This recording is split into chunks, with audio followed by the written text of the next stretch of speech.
IC-814 का जो hijacking हुआ था 99 में, उसकी बहुत चर्चा है जी सब जगह। उसका मेन कारण है कि जो धुरंधर फिल्म बनी, धुरंधर 1, धुरंधर 2, उसमें काफी ज्यादा उसका जो है जिक्र आया, और उसमें जो एक हाईजैक करने वाला था ज़हूर मिस्त्री, किस तरह से उसको न्यूट्रलाइज किया गया। कि जो आज हमारे राष्ट्रीय सुरक्षा सलाहकार हैं अजीत डोवल जी, उस समय वो IB में थे, तो किस प्रकार से उनके साथ में एनकाउंटर हुआ। तो मुझे एक चीज बताइए सू साहब, आप तो उस वक्त सर्विस में थे और आपके पास तो उसका फर्स्ट हैंड रिपोर्ट है, आपके पास बहुत जानकारी है, तो आप जरा इस बात को जो जो ये धुंधलापन है ना इसके ऊपर, IC-814 के ऊपर, वो जरा उसको आप क्लैरिटी दीजिए। I will tell this is going to be an account from horse's mouth. बिल्कुल, देखिए IC-814 की हाईजैकिंग की गई थी नेपाल से, ये प्लेन का नाम है IC-814, और इसको हाईजैक किया गया था 24 दिसंबर को 99 को। और इसके अंदर 179 पैसेंजर्स थे, जिसमें से 24 फॉरेनर्स थे, 11 क्रू मेंबर्स थे। और ये हाईजैक किया गया तो ये 4 बजे वहां से फ्लो किया तेहरान के एयरपोर्ट से। और उसके बाद ये भी बात की जाती है, मैं पहले और बात कर दूं, यहाँ पे लोग ये भी बात करते हैं कि जो हाईजैकिंग है रॉ का फेलियर था, इंटेलिजेंस फेलियर था। ये बात बिल्कुल गलत है, कोई इंटेलिजेंस फेलियर नहीं था। रॉ ने पूरी इंफॉर्मेशन दी थी। मैं एक UV सिंह है, रॉ के ऑफिसर जो नेपाल में पोस्टेड थे, उन्होंने पूरी इंफॉर्मेशन दी थी 2 हफ्ते पहले कि प्लेन हाईजैक होने वाला है। लेकिन रॉ के ऑफिसर्स ने जानबूझ के इस प्लेन को हाईजैक होने दिया। और उस टाइम पे जो रॉ के चीफ थे वो थे दुल्लत। आपने दुल्लत को देखा होगा, कई बार इन्होंने जो राहुल गांधी की जो पदयात्रा होती है उसमें पार्टिसिपेट भी किया। लेकिन क्या रीजन था कि प्लेन के हाईजैक होने की इंफॉर्मेशन जब दी गई, क्यों नहीं इस पे एक्शन लिया? UV सिंह ने यह कहा था कि 2 हफ्ते पहले पूरी इंफॉर्मेशन दे दी थी कि प्लेन हाईजैक होगा, और उन्होंने 5 लोगों को आइडेंटिफाई किया था। वो कह रहे मैं जब गया वहां पे घूम रहा था मार्केट के अंदर, जो उनकी मेन प्लेस है, तो वहां देखा एक जिम के अंदर 5 लोग वर्जिश कर रहे हैं। नेपाली थे नहीं क्योंकि उनके फीचर्स डिफरेंट थे, और वो 5 इंडियन लगते थे। साथ में एक के पास दाढ़ी रखी हुई थी, तो उनको शक हुआ कि दाढ़ी वाला कैसे इंडियन हो सकता है इस टाइप का। फिर एक आदमी बैठा था बेंच पे जो पूरा मुल्ला था, तो इनको शक हो गया उसके ऊपर, और उन्होंने अपने लोगों को इनके पीछे छोड़ दिया तो इसका पीछा करते रहे। और जब पास गए तो ये उर्दू बोल रहे थे, तो उसको शक हो गया, तो पाकिस्तानी और खास काम पे है यहाँ पे। और फिर उनको जब पीछा किया गया उनका, तो देखा गया कि होटल पे चले गए, और होटल का जो मालिक था वो था विनोद चौधरी, जो बिजनेसमैन है नेपाल के अंदर। और विनोद चौधरी के पाकिस्तान की एम्बेसी से लिंक थे, इवन रॉ के लोग उसके खाने चले जाते हैं उसके घर के अंदर। तो ये विनोद चौधरी के वहां ठहरे थे, तो उसने सारी की सारी इंफॉर्मेशन दी, पूरा डिटेल दे दिया। और वो इंफॉर्मेशन दी उस टाइम पे जो स्टेशन चीफ थे रॉ के, PKH तारकन, उनको कहा जी ऐसे ऐसे इंफॉर्मेशन है। तो उन्होंने इंफॉर्मेशन को पढ़ा, इंफॉर्मेशन पढ़ने के बाद कहा जी ठीक है, मैं इस पे एक्शन ले लूंगा, मैं लोकल एजेंसी से बात कर लूंगा, दिल्ली में इन्फॉर्म कर दूंगा।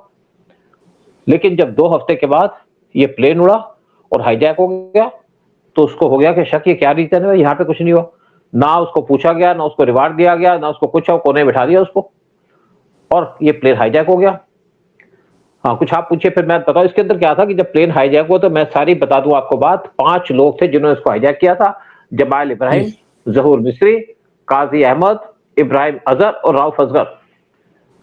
ये प्लेन जब उड़ता रहा तो 45 मिनट के उड़ने के बाद जब ये लखनऊ के पास पहुंचा, यानी कि स्पेशली इलाहाबाद के ऊपर पहुंचा, तो उस टाइम पे लोगों ने चाकू निकाल लिया। 2 लोग चाकू निकाल के पायलट के कमरे में चले गए।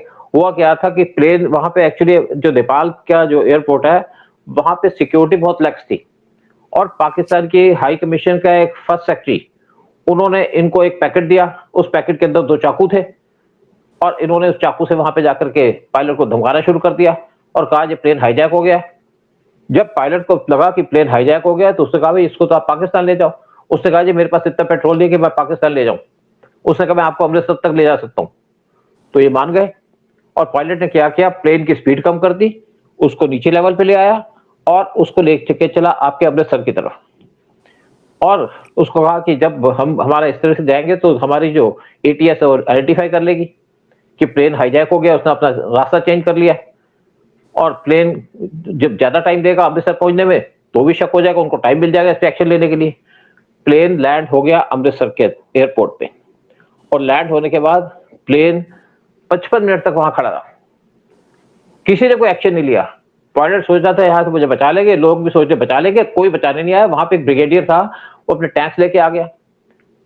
एक जो वहां पे पंजाब पुलिस, उनके कमांडोज भी आ गए एयरपोर्ट पे, लेकिन और उन्होंने कहा पेट्रोल भर दो, पेट्रोल भरने के लिए मना कर दिया, लेकिन उनको कोई डायरेक्शन नहीं दी गई ऊपर से।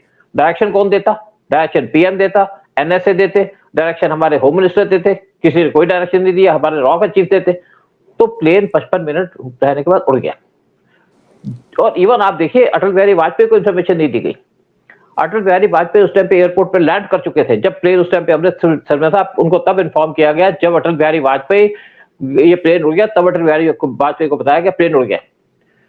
प्लेन उड़ने के बाद लाहौर पहुंच गया। लाहौर पहुंच गया तो इन्होंने उनसे कहा कि आप इस प्लेन को उड़ने मत दो, लेकिन पाकिस्तानियों ने क्यों ना उड़ने दे। उस टाइम पे जो इंडियन हाई कमिश्नर थे पाकिस्तान के अंदर इस्लामाबाद में, एक साउथ इंडियन थे, वो हेलीकॉप्टर लेकर के एयरपोर्ट की तरफ आ गए, लेकिन जब तक वो एयरपोर्ट पहुंचते तब तक प्लेन को उड़ने दिया। और जो हमारे डिप्लोमेट थे उनका नाम था पार्था सारथी, बड़े फेमस रहे, वो काफी स्ट्रांग भी थे। तो प्लेन उड़ गया, लेकिन प्लेन में उड़ने से पहले जो पाकिस्तान ऐसे के लोग, उन्होंने ग्रेनेड्स दे दी, गन्स दे दी। प्लेन उड़ने के बाद चला गया आपका यूएई के अंदर, और जब यूएई के अंदर चला गया प्लेन, तो उस टाइम पे इन्होंने कहा उसको, यूएई की अथॉरिटीज को, कि प्लेन उड़ने मत दो, अपने कमांडो भेज रहे हैं। यूएई ने इनकी बात का ध्यान नहीं दिया और उसने वहां से बच्चे और लेडीज को तो उतरवा लिया प्लेन से, लेकिन बाकी प्लेन को उड़ने नहीं दिया। उन्होंने कहा हम क्यों रिस्पॉन्सिबिलिटी ले। देखिए जब प्लेन आपके एरिया में था तो आपने तब तक कोई एक्शन नहीं लिया, उड़ने दिया उसको। जब चला गया आपके पाकिस्तान के अंदर लाहौर में, तो आप कहते हैं इसको उड़ने मत दो, आपने क्यों नहीं रोका इसको भाई। जब चला गया यूएई के अंदर तो कहते कमांडो भेजोगे। भाई तुमने क्यों नहीं कमांडो भेजे, यूएई के अंदर कमांडो क्यों भेजोगे? क्योंकि यहाँ पे बड़ी कॉन्स्पिरेसी थी, ये जानबूझ के किया गया। और उसके बाद प्लेन चला गया कंधार के अंदर, और कंधार के अंदर प्लेन लैंड किया, तो उस टाइम पे नेगोशिएशन होनी शुरू होगी कि कैसे इनको रिलीज किया जाए, कैसे यहाँ पे लोगों को बचाया जाए। अटल बिहारी वाजपेयी पे बहुत ज्यादा प्रेशर था, और उसके बाद यह नेगोशिएशन चली। उसके बाद 3 मेंबर की टीम यहाँ से गई इंडिया से, और 3 मेंबर की टीम को जो हेड कर रहे थे वो थे अजीत डोभाल जो आईबी से थे, सीडी सहाय जो रॉ से थे, और साथ में थे विवेक काटजू जो एमईए से थे। तीनों के तीनों एक्सपर्ट थे पाकिस्तान और अफगानिस्तान के ऊपर, तीनों अपने अच्छे दोस्त भी थे, आपस में डिस्कस भी किया था। तो जब प्लेन से तीनों जा रहे थे कंधार के तरफ, तो अजीत डोभाल ने उनसे कहा कि मैं इनको छुड़वा लूंगा, मैं जो अपने तालिबान के लोग हैं उनसे बात करके इनको छुड़वा लूंगा। बड़े कॉन्फिडेंट थे वो। लेकिन जब पहुंचे कंधार एयरपोर्ट पे, तो देखा कि प्लेन को कंट्रोल कर रखा चारों तरफ से, चारों तरफ उनकी जीपें खड़ी है जहां पे गन्स लगी हुई हैं, और साथ में उन्होंने देखा कि यहाँ पे आईएसए के लोग खड़े हैं, क्योंकि वो तो आइडेंटिफाई हो जाते हैं, डिफरेंट है, हमारे टाइप के फीचर्स हैं। तो डोभाल साहब ने कहा कि हम इस पे कुछ नहीं कर सकते, अब हमें अपने आप को सरेंडर करना पड़ेगा। अल्टीमेटली यहाँ पे बातचीत चली, और बातचीत चलने के बाद ये देखा गया कि इनको सरेंडर करेंगे। साथ में इनको $200 मिलियन दिए गए। एक बैग दिया जो जसवंत सिंह लेके आए थे, स्पेशली इनको लेके साथ 3 टेररिस्टों को लेके आए थे जिनको छुड़वाने की बात की जा रही थी। और 3 टेररिस्ट कौन से थे जिनको छुड़वाने की बात की जा रही थी, जिनकी डिमांड कर रहे थे? वो एक थे मसूद अजहर, जिसपे अभी कोशिश हुई थी अटेम्प्ट करने की जब ऑपरेशन सिंदूर हुआ। एक उमर शेख थे, और तीसरा था मुश्ताक अहमद जरकर। और उसके बाद इन तीनों को छुड़ा लिया गया, और ये अपने हमारी जो टीम है वापस आ गई। लेकिन बहुत से क्वेश्चन यहाँ पे आते हैं। और देखिए क्या था, जो इंडियन टीम थे उनके पास सैटेलाइट फोन दिए गए थे, ताकि अगर इनको बात करनी हो दिल्ली के अंदर तो उससे बात कर सके। तो डोभाल साहब ने सैटेलाइट फोन से बात करके मैसेज दे दिया कि आप उनको छुड़वा लो, जो डिमांड आपको माननी पड़ेगी, क्योंकि हमारे पास कोई चारा नहीं है। अब देखिए क्या था, जब सारा ऑपरेशन हो गया तो यहाँ पे किसी ने आज तक क्वेश्चन रेज नहीं किया क्या इंटेलिजेंस फेलियर है। एएस दुल्लत ने तो कोई बात ही नहीं की, वो बात ही नहीं करते कि इंटेलिजेंस फेलियर है, क्योंकि ना तो इंटेलिजेंस फेलियर था, ना इसमें कुछ और इशू था, इसमें इशू था कॉन्स्पिरेसी का। इवन आप देखिए दुल्लत ने एक स्टेटमेंट भी दिया बाद में किसी और इशू के अंदर, उसने कहा पाकिस्तान की ऐसे तो बहुत मजबूत है, इंडिया से बहुत स्ट्रांग है। बिल्कुल मजबूत है, जब हमारी इंटेलिजेंस एजेंसी और पाकिस्तान के साथ मिलकर काम करेगी तो नेचुरली मजबूत होंगे, स्ट्रांग होंगे। और दुल्लत साहब वो आदमी है जो पाकिस्तान, जो राहुल गांधी की पद यात्रा में गए हैं, और राहुल जो आपके दुल्लत साहब है, ये आईबी से इनको स्पेशल लाया गया था, ये आईबी में थे। और जब रॉ में आए तो हमारे कुछ लोगों ने ऑब्जेक्शन भी की कि भाई आप जैसे आप आर्मी के चीफ को आप नेवी का चीफ बना दो तो क्या करेगा, वो तो आपके जो उनके शिप्स हैं उनके ऊपर टैंक चढ़ा देगा। तो दुल्लत को तो कोई नॉलेज तो थी नहीं रॉ के वर्किंग की, क्योंकि दोनों डिपार्टमेंट की नॉलेज बहुत डिफरेंट है, बड़े अलग तरीके से काम होता है। आईबी का एक आदमी जो रिपोर्ट देता है, वो रिपोर्ट कई लोग बांट के देते हैं, उसको इकट्ठी बनाई जाती है। रॉ का एक ही आदमी पूरी रिपोर्ट देता है, डिफरेंट टाइम का काम करने का तरीका है, डिफरेंट नोमेनक्लेचर है। आईबी के लोगों के पास एक आई कार्ड होता है, लेकिन रॉ के लोगों के पास आई कार्ड नहीं होता। एक वजह से सीबीआई का आदमी पूछा था, भाई आप कैसे बात करते हैं जो आपको कोई दिक्कत होती है? मैंने कहा हम अपना, हमारा जो कॉन्फिडेंस है वो हमें हेल्प करता है, उससे हम अपने आप काम कराते हैं जितने। हम ये नहीं कहते किसी को कि आप हमारे लिए हेल्प करो, हम अपने कॉन्फिडेंस की वजह से चाहे पुलिस हो चाहे कहीं भी अपने सारे काम निकाल लेते हैं। लेकिन यहाँ पे जो IC-814 की हाईजैकिंग थी, इसमें कॉन्स्पिरेसी थी अटल बिहारी वाजपेयी के खिलाफ। और कॉन्स्पिरेटर कौन थे?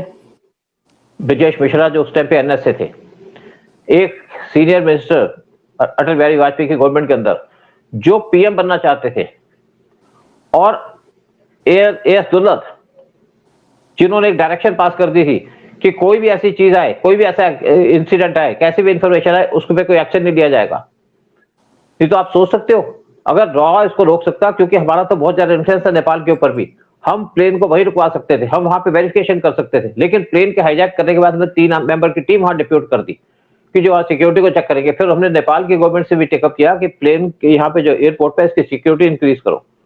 लेकिन जो होना था वो तो हो गया।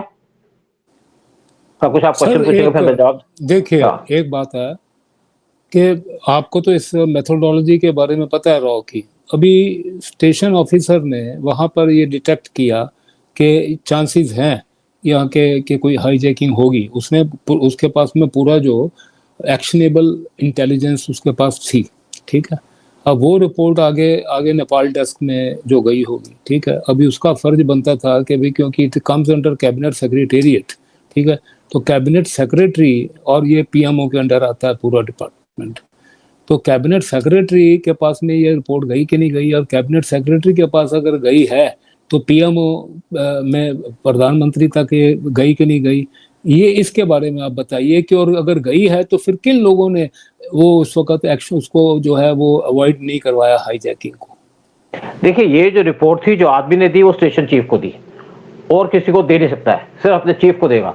और चीफ की ड्यूटी बनती थी उस रिपोर्ट को फॉरवर्ड करना दिल्ली के अंदर, उसके ऊपर एक्शन लेना। दिल्ली में हमारे चीफ के पास, AS दुल्लत के पास गई होगी, नेचुरल बात जाएगी, रिपोर्ट रुकेगी तो है नहीं, फिर नेपाल अथॉरिटी से एक्शन लेना पड़ेगा। और जो PK तारकन थे, उन्होंने लगता काम नहीं किया है, जानबूझ के डायरेक्शन दी गई थी कि यहाँ पे कोई ऐसी रिपोर्ट ना दे। और फिर ये था, उसके बाद जब PK तारकन वापस चले गए, ये चले गए केरला के अंदर, वहां DG पर गए। बाद में उनको स्पेशली बुलाया गया कांग्रेस के टाइम में, क्या हो रॉ के चीफ की भार संभालो, और शायद 2002 या 2003 में या रॉ के चीफ बन गए, क्योंकि कांग्रेस ऐसे लोगों को पसंद करती है, चाहे हमीद अंसारी हो, चाहे PK तारकन हो, चाहे AS दुल्लत हो, इन्हीं को रॉ का चीफ बना दिया जाए, इनको इंपॉर्टेंट जगह दे दी जाए ताकि देश को नुकसान पहुंचे, देश बर्बाद हो। तो यहाँ पे बहुत बड़ी कॉन्स्पिरेसी थी अटल बिहारी वाजपेयी के खिलाफ। अटल बिहारी वाजपेयी को यहाँ पे PM से कुर्सी से हटाने की कोशिश थी, इवन देश के खिलाफ कॉन्स्पिरेसी थी, देश को कमजोर करने की कॉन्स्पिरेसी। बहुत से इंसिडेंट है, कारगिल की इंफॉर्मेशन ले लो, कारगिल की इंफॉर्मेशन थी तब भी कोई एक्शन नहीं लिया गया, जानबूझ के वाजपेयी को नुकसान पहुंचाने और देश को नुकसान पहुंचाने के लिए। इवन जो आपका 2001 का पार्लियामेंट का अटैक था, उसकी भी इंफॉर्मेशन रॉ के पास थी, लेकिन उस पर भी कोई एक्शन नहीं लिया। हम इन चीजों के ऊपर अलग रिपोर्ट बनाएंगे। इवन 26/11 की इंफॉर्मेशन थी, जैसे आपने ऑपरेशन देखा इसके अंदर, धुरंधर के अंदर, उसको भी जानबूझ के यूज नहीं किया। और यहाँ पे 2 दिन तक SPG कोशिश करते रही, क्या करूं कि मेरे को कैसे वहां जाऊं, लेकिन उनको प्लेन नहीं दिया गया, क्योंकि कांग्रेस के टाइम में जो सारा कंट्रोल था सोनिया गांधी के पास था, और देश को बर्बाद करना चाहते, नुकसान पहुंचाना चाहते थे। आज भी राहुल गांधी को सुन लो, क्या बात करता है, क्या देश की सुरक्षा की बात करता है? रफाल ले लो तो शोर मचा देता है। लेकिन मेन बात आती है कि आप कमांडो भेजना चाहते थे, फिर कुछ और लोग भी बात करते हैं कि यहाँ पे तो ऑपरेशन करना चाहिए था, जैसे इजराइल ने किया था एंटाबे एयरपोर्ट के अंदर। देखिए, क्या वो फिजिबल? हाँ, नहीं, एक बात तो और बड़ी स्पष्ट है कि जो भी कमांडो ऑपरेशन अगर होना था तो भारत की सीमा के अंदर ही होना था, ये बात तय है, ठीक है जी। क्योंकि एक बार प्लेन भारत की सीमा से बाहर चला गया तो पाकिस्तान में ले लीजिए या यहाँ तक UAE में ले लीजिए, या और उस वक्त जो गवर्नमेंट यहाँ पर थी अफगानिस्तान में ये जो सोवियत जाने के बाद में जब वहाँ तालिबान मजबूत हुआ, वो पूरे का पूरा तालिबान मुल्ला उमर का जो ग्रुप का था वो पाकिस्तान के हक का था। गुलबुद्दीन हिकमत यार और ये सब जो लोग थे ना, ये पाकिस्तान के स्टूजिस थे। तो ये बात भी बड़ी स्पष्ट थी कि अगर वहाँ काबुल है, वहाँ पर भी ये की नहीं जा सकती। और आपने जैसे बताया कि डोवाल साहब का ये असेसमेंट कि वहां पर तो बिल्कुल ही किसी भी प्रकार से, जब वो वहां पहुंचे काबुल एयरपोर्ट पे, कि कोई किसी प्रकार का कोई कमांडो एक्शन नहीं होगा, क्योंकि उन्होंने चारों तरफ से, ये तो पब्लिक डोमेन में है ना, क्योंकि उस वक्त मीडिया देता था कि चारों तरफ से तालिबानों ने उसको प्लेन को घेरा हुआ है। Okay, now having said that, अगर कमांडो एक्शन होना था तो सिर्फ अमृतसर में होना था, ठीक है। अमृतसर में 55 मिनट तक प्लेन रुका रहा, कमांडो एक्शन नहीं हुआ, उसके पीछे क्या कारण था? आप जरा उसके ऊपर रोशनी डालिए। देखिए, कारण ये था कि वहां पे एक आर्मी का ब्रिगेडियर अपना टैंक लेके खड़ा था, कमांडो लेके खड़ा था, पंजाब पुलिस के कमांडो खड़े थे, लेकिन वो इंतजार कर रहे थे दिल्ली से कोई ऑर्डर नहीं किया। क्यों नहीं किया? क्योंकि यहाँ के लोग मिले हुए थे। हमारे एनएसए ने कोई काम नहीं किया। ब्रिजेश मिश्रा के बारे में तो कहा जाता है, ब्रिजेश मिश्रा की जो डॉटर्स है वो तो यूएस में पढ़ती थी और सोनिया गांधी की फर्म में काम करती थी। और दुल्लत को स्पेशली रॉ में लाया गया, आईबी से क्यों लाया गया?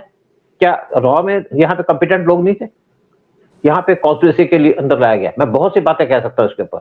मैंने जैसे कहा कि पार्लियामेंट के ऊपर अटैक की बात कर सकता हूँ, क्यों नहीं एक्शन लिया गया उससे पहले ये भी, और वो बात करता हूँ वाजपेयी के टाइम में, कांग्रेस के टाइम तो छोड़िए, जब कारगिल हुआ तब भी कहते हैं इंटेलिजेंस फेलियर है। इंटेलिजेंस फेलियर नहीं कहा, करके इन्फॉर्मेशन नहीं, हमारे पास कोई बात नहीं करता। दुल्लत ने कभी नहीं कहा कि यहाँ पे इंटेलिजेंस फेलियर है। दुल्लत वो आदमी है जो पाकिस्तान के ऐसे जाके किताबें लिखता है, उनके आईएसए के चीफ के साथ किताबें लिखता है, और उसको तो पनिश कर दिया। क्या कॉन्स्पिरेसी थी? कुछ नहीं है। लेकिन देखिए, मेन बात है जहां पे कहते हैं कि यहाँ पे ना एक ऑपरेशन करना चाहिए था, जैसे एंटेबे एयरपोर्ट के अंदर किया था। अब देखिए, जो एंटेबे एयरपोर्ट पे जो एक्शन लिया गया था, उसके अंदर जो पाकिस्तान, जो इजराइल है, उसकी जो पीएम थी गोल्डा मेयर, वो बहुत ज्यादा कैपेबल थी, स्ट्रांग थी, और उसने सारी प्लानिंग कर दी। और जब प्लेन ब्रेस वहां पे जो थंडरस्टॉर्म प्लेन काम किया गया, वहां पे पूरा मिलकर काम किया गया। 4000 किलोमीटर दूर जाके ऑपरेशन किया गया। अब जो बेवकूफ लोग हैं जिनको कुछ नहीं पता, वो तो कहेंगे कि एंटेबे जैसे वो करता ऑपरेशन। अगर यहाँ पे कोशिश की होती हमने अफगानिस्तान के अंदर, अगर हम अमृतसर के अंदर कोशिश करते तो कोई दिक्कत नहीं थी। हम तो प्लेन को उड़ने ना देते, टायर पे गोली मार देते, टायर को यहाँ पे रह देते, तो प्लेन उड़ ही ना पाता, अल्टीमेटली उनको छोड़ना पड़ता। और इनके पास इंफॉर्मेशन तो होनी चाहिए थी, होगी, कि इनके पास सिर्फ चाकू है, बाकी तो इनके ग्रेनेड वगैरह थे कुछ नहीं। तो उस टाइम पे पूरे तरीके से इनको बचा सकते थे, ऑपरेशन कर सकते थे, लेकिन किया नहीं, क्योंकि यहाँ पे नीयत खराब थी। नीयत खराब किसकी थी? हमारे जो टॉप में लोग बैठे उनकी नीयत खराब थी, और वाजपेयी को बताया नहीं गया। फिर दूसरी बात आती है कि अगर आपने वहां पे एंटेबे जैसा ऑपरेशन करना था कंधार के अंदर, तो वहां पे तो चारों तरफ से इन्होंने घेर रखा था। इनकी तो जीपें खड़ी थी, उस पर तोपें लगी थी, और तालिबानी तो ड्रग्स देते हैं, सोते तो है नहीं। किसी ने भी अगर एक तोप चला दी होती, सारे के सारे लोग मर जाते। देखिए, ऑपरेशन किए जाते हैं सोच समझ के। हमारे पास इवन आप देखिए ना, नाइट विजन इक्विपमेंट नहीं थे उस टाइम पे, हमारे पास बाकी चीजें भी नहीं थी। हम बेसिकली इतनी दूर भेजेंगे, पाकिस्तान के रास्ते भेजेंगे, कहां से भेजेंगे, सारी दिक्कत थी। लेकिन जब अपनी कंट्री में आप काम नहीं करोगे, तो आप दूसरी कंट्री से कैसे कह सकते हो, कैसे कह सकते हो यूएसए कि आप यहाँ पे ऑपरेशन करो?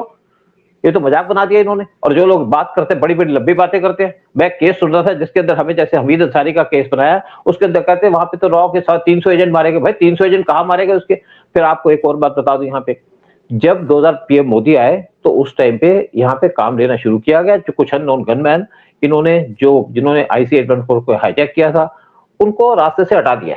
और एक और बात है, जब पीएम मोदी आए तो उस टाइम पे आपके मणिपुर के अंदर 20 हमारे सोल्जर को मार दिया गया था। सोल्जर को मारने के बाद पीएम मोदी उस टाइम पे गए थे आपके बांग्लादेश में, अजीत डोभाल आ गए, उस टाइम पे बैठ करके उन्होंने डिस्कस किया। उसके बाद एक ऑपरेशन किया म्यांमार के अंदर, सर्जिकल स्ट्राइक कर दी। ये सर्जिकल स्ट्राइक के अंदर हमने उनके 2 कैंप उड़ा दिए, NSCN-I के मिजो ग्रुप के लोग थे। 40 कमांडो उनके सोल्जर मार दिए, यानी कि टेररिस्ट मार दिए। साथ में उनकी गवर्नमेंट से मिलकर सारे के सारे टेररिस्ट कैंप को बंद करा दिया। कुछ ने गिरफ्तार, कुछ ने सरेंडर कर दिया। फिर इसी तरीके से जब आपका उरी का अटैक हुआ, तब भी यहाँ पे सर्जिकल स्ट्राइक कर दी, क्योंकि तब तक हमारे पास नाइट विजन इक्विपमेंट आ चुके थे। पाकिस्तान के अंदर घुस के हमने सर्जिकल स्ट्राइक कर दी। फिर जब पुलवामा में अटैक हुआ, तो हमने सर्जिकल स्ट्राइक कर दी बालाकोट इनके टेरर कैंप के ऊपर। जब इन्होंने पहलगाम पे अटैक किया, तो हमने इनके एयरबेस डिस्ट्रॉय कर दिए ऑपरेशन सिंदूर के अंदर। देखिए, इनके लिए आपकी मेन चीज होती है गवर्नमेंट का एक कंट्रोल, गवर्नमेंट का विजन, गवर्नमेंट की पावर। अगर गवर्नमेंट कमजोर है तो आर्मी भी कमजोर है, अगर गवर्नमेंट स्ट्रांग है तो हमारी आर्मी भी स्ट्रांग है। तो ये जो ऑपरेशन की बात करते हैं, एक बड़ा फिजिबल बात है, या मतलब नकली बात है कि आप ये भी कर दो वो भी कर दो, कि हम किसी की नकल नहीं कर सकते। हाँ जी, देखिए, ऐसा है कि जो एंटवाबे में जो ऑपरेशन हुआ था ना, वो एक सरप्राइज अटैक था, कि उनको एक्सपेक्टेड नहीं था कि इजरायली कमांडोज आएंगे। काबुल में अगर होता तो सरप्राइज नहीं होता, ठीक है, ये बात तय है। और सरप्राइज अटैक ना हो तो कोई भी कमांडो ऑपरेशन जो है ना वो नाकामयाब ही होगा, क्योंकि सामने वाला जो है वो पूरी तैयारी करके बैठा हुआ है आपकी क्या पाओ। और उसके बाद में, और उसमें फिर जितने भी यात्री थे वो सबकी जान को खतरा था। जैसे आपने सही बताया कि उन्होंने उड़ा देना था प्लेन को वहां पे। अब बात ये आ जाती है कि जो मैं इससे पहले कि हम लोग कंक्लूड करें कि एक जैसे इजराइल का एक डिक्टम है, वो कहता है कि मुझे पता है कि आप मेरे दुश्मन हो, मुझे ये पता है कि आप मुझे मारने की नीयत रखते हो, प्लान करते हो, लेकिन आप मुझे मारो उससे पहले मुझे हक है कि मैं आपको मार दूं। ये उनका वहां का डिक्टम है, ठीक है ना। ये इसको हम भारत में जो है वो डिफेंसिव ऑफेंस कहते हैं। अब सवाल आ जाता है कि यहाँ पर भारत में ये डिफेंसिव ऑफेंस खाली किताबों में ही है कि कहीं कहीं पर हमको जैसे दिख जाता है, ये आज जो अननोन गनमैन के रूप में कोई फिल्में फिक्शनलाइज कर देती हैं धुरंधर जैसी, क्या ग्रास रूट लेवल पे हम इसको आम आदमी तक लेके जा पाए हैं क्या? क्योंकि आम आदमी इतना क्या है कि कॉशियस है क्या कि आसपास में देखे कि मेरे जो लोकेलिटी में लोग रह रहे हैं क्या कर रहे हैं, इनकी तारें कहाँ से जुड़ी हैं। सर दुख की बात है, दुख की बात है कि आम आदमी को उससे कोई लेना देना नहीं है। आम आदमी को आज ये है कि हम हमारे दर्शक हैं, मैं इनसे पूछता हूं प्रश्न कि आप अपना आत्म मंथन करें, आत्मचिंतन करें कि एक इतनी बड़ी आईटी कंपनी दुनिया की बड़ी से बड़ी की, उसके अंदर जिहाद का काम चल रहा है, उसके वहां पर शायद 2-5-10% मुसलमान इंप्लॉई होंगे, तो बाकी के 90% हिंदू जो थे वो सोए हुए थे, वो देख नहीं रहे थे कि किस प्रकार से मेरी बहनों को यहाँ पर जो है ब्लैकमेल किया जा रहा है। तो ये आम आदमी के मन में हमको डिफेंसिव ऑफेंस लेके जाना पड़ेगा, तभी ये जो हमारा डिक्टम है, हमारी फिलॉसफी है, कामयाब हो पाएगी। आपका क्या कहना है इसके ऊपर? देखिए आपकी बात बिल्कुल ठीक है, लेकिन एक दूसरी बात भी आती है। अब इजराइल के अंदर तो कोई देश का दुश्मन नहीं बैठा ना। इजराइल के जो है लोग जो है उनकी टोटल कमिटमेंट है। इंडिया के अंदर क्या है, अगर आप कहने से आपके साथ गद्दारी करे, आपका राज चीफ आपसे गद्दारी करे, आपका कोई मिनिस्टर गद्दारी करे, तो क्या जवाब है इसका? तो क्या करेगी गवर्नमेंट? आज भी ऐसी सिचुएशन प्रिवेल कर रही है इंडिया के अंदर। आपके अपोजिशन के लीडर जब रफाल लेते हैं तो क्वेश्चन उठा देते हैं, क्यों ले रहे हो रफाल?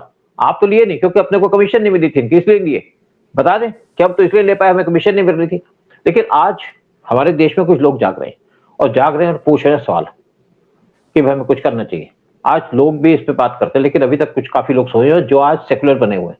लेकिन जिस तरीके से कंधार के अंदर जो काम हुआ, इसके अंदर मतलब मिली भगत थी अंदर से। ये सिर्फ आईएसआई का ऑपरेशन नहीं था, इसमें कुछ रॉ के लोगों ने भी इनका साथ दिया है। इसमें नहीं, बहुत से ऑपरेशन के अंदर। और आपको याद होगा जब पीएम मोदी पावर में आए थे तो पहले 5 साल तक पीएम मोदी बाहर घूमते रहे, बाहर से इंडिया को मजबूत करते रहे, फिर इंडिया के अंदर आए। राम मंदिर की बात नहीं की, बाकी चीज की बात नहीं की, बाद में बात की, क्योंकि उनको पता था गद्दार बैठे यहाँ पे, उनकी लॉयल्टी किसी और के साथ हो सकती है, इसलिए पीएम मोदी केयरफुल रहे। लेकिन धीरे धीरे पीएम मोदी ने बहुत कुछ ठीक किया, बहुत कुछ ठीक करने की जरूरत है। और लेकिन अगर हम इसराइल से कंपेयर करें तो इसराइल का मुकाबला नहीं है, क्योंकि उनको सर्वाइवल इसके ऊपर है। और हमारे लोग कहते हैं चलने दो, होने दो, क्या हो गया, मेरे पे तो नहीं आया। लेकिन मैं एक बात कहूंगा कि जिस तरीके से आज ऑपरेशन जस्ट आपके देखा है, धुरंधर पिक्चर आई जिसने सबकी चीजों को सामने ला दिए, तो लोग भी जाग रहे हैं। और हम भी जाकर के इस टाइप पे वीडियो बना रहे हैं कि ये जो केस था IC-814 का, ये कोई आम केस नहीं था। मैंने जैसे एक पिक्चर आई थी, एक इसका सीरियल आया था, उस पर देख रहा था, उसमें था कि एक ब्लैक बॉक्स है, एक रेड बॉक्स है, ऐसी कोई बात नहीं थी। मैंने क्लियर कह दिया, यहाँ पे एक आदमी जिसने इसकी इंफॉर्मेशन दी थी, उसका नाम यूवी सिंह है, लेकिन ना तो उसको रिवार्ड दिया गया, उसको कोने में बिठा दिया गया कि आपने इंफॉर्मेशन क्यों दी ऐसी। और जो स्टेशन चीफ था उस टाइम पे PKH ताराकांत, उसको बना दिया रॉ का चीफ। कुछ साल के बाद जब वो सीनियर बना, स्पेशली उसको केरला से बुला करके रॉ का चीफ बना दिया। और दुल्ला जो उस टाइम पे रॉ के चीफ थे, जिनके टाइम में फेलियर हुआ, उनको इन्होंने बनवा दिया एडवाइजर JNK। ये है हमारा देश, ये हमारे देश के लोग हैं, ये हमारे देश के अंदर काम किया जाता है। चलो हम प्रोग्राम यही खत्म करते हैं और कहते हैं कि भाई आप इस वीडियो को सर्कुलेट करो, ज्यादा से ज्यादा देखो। आपके क्वेश्चंस के ऊपर हम और वीडियो बना सकते हैं, बहुत से इश्यूज हैं मेरे पास जिस पे बात कर सकते हैं, जिसके अंदर जो देश के गद्दार है उनको एक्सपोज करेंगे। चाहे कारगिल का वार हो, चाहे पार्लियामेंट का अटैक हो, चाहे आपका इशू हो और किसी भी चीज का जिसके अंदर रॉ के लोगों ने मिलकर काम किया। और कुछ ऐसे लोग भी हैं जिन्होंने बहादुरी का काम किया, रॉ को बहुत ज्यादा प्राउड किया है, देश को प्राउड किया, उसके ऊपर भी हम वीडियो बनाएंगे। जय हिंद, जय भारत। जय भारत जी, बहुत बहुत धन्यवाद।